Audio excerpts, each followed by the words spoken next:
Right now at 6, Kauai police have agreed to pay the family of a man they shot to death. For myself, I'm satisfied that we obtained some accountability, maybe not enough, but there was accountability at the end of the day. Nearly 3 years after this Koloa man was shot dead by police, a lawsuit leads to changes for the Kauai Police Department. With a lengthy criminal record, Richard Dickey Lewis was no angel. He allegedly threatened to kill an officer during that standoff.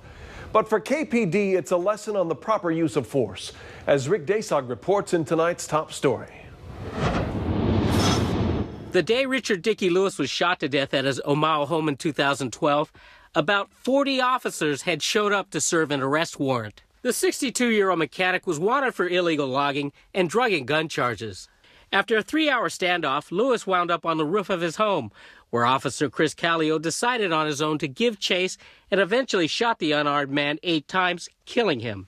Callio was cleared of wrongdoing and remains on the force. We believe that there are a number of problems with the Fugitive Task Force at that time, as well as with the Kauai Police Department, that there were command issues. At the time, Police Chief Darrell Perry was on suspension. He later testified that he would have handled the situation differently. It's a sad series of events. We believe that if Chief Perry had been in charge, based upon his statements of the deposition, and had other senior officers been in charge, there would have been a different result. This week, Kauai police and county officials reached an out-of-court settlement with Lewis's children, who had filed a wrongful death suit in 2013. The terms of the settlement were not disclosed, but it's believed to be substantial enough to initiate changes at the KPD.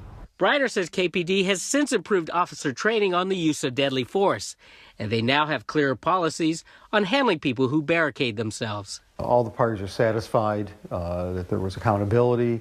The family obviously is never going to be happy. The father is dead. They still hold the Kauai Police Department accountable for not exercising greater restraint. Rick Desog, Hawaii News Now.